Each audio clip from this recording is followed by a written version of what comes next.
Sometimes the forest listens longer than you talk, and when the signal fades, something else answers.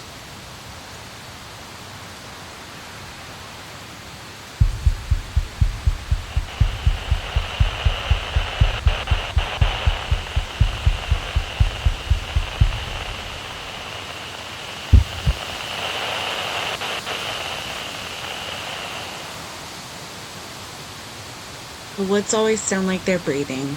Even when you stop moving, they keep exhaling. That's how I knew I wasn't alone out here.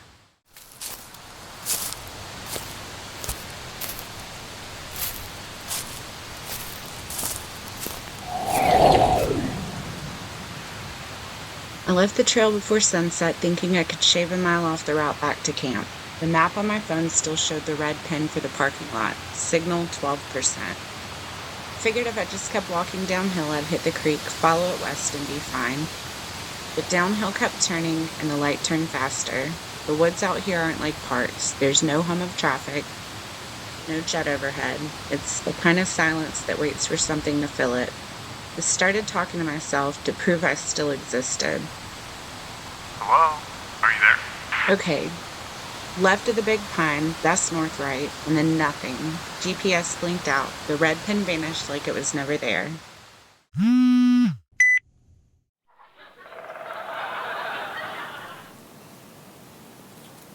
I found a tree with a strip of red fabric tied to it, like a trail marker. Relief hit me hard enough to sting. I tied my own ribbon beside it, bright orange, so I'd know I was on the right path. 10 minutes later, I saw another red strip, and then another. Except when I looked closer, they weren't tied. They were grown in. The bark had healed around them like scars, old fabric fused of living wood. I touched one and it crumbled to dust. The tree shivered, not from wind, but from inside.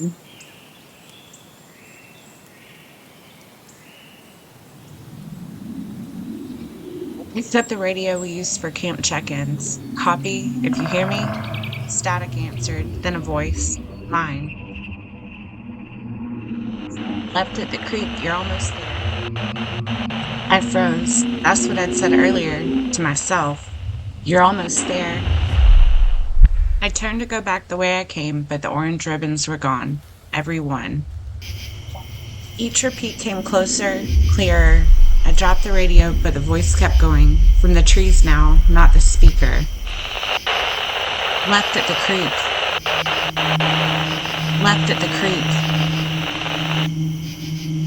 The forest opened into a clearing I didn't remember.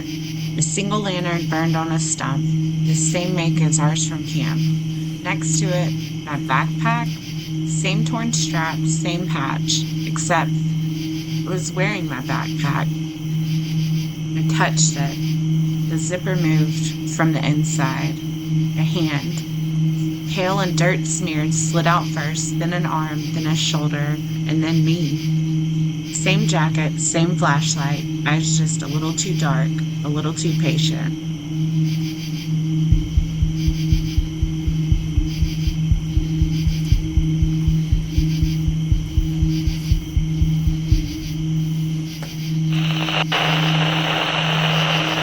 You're almost there. I ran. The woods didn't change, the light didn't change. Every path curved back into the same clearing. Now there are 2 lanterns burning, 2 backpacks, 2 sets of footprints. I keep recording so someone will find this, because I think that's what it wants. Every voice it copies, it keeps. Every step I take feels practice, like it's remembering for me. If you find this recording, don't follow my voice. Don't go left at the creek, just stop. Before the woods learn your name too.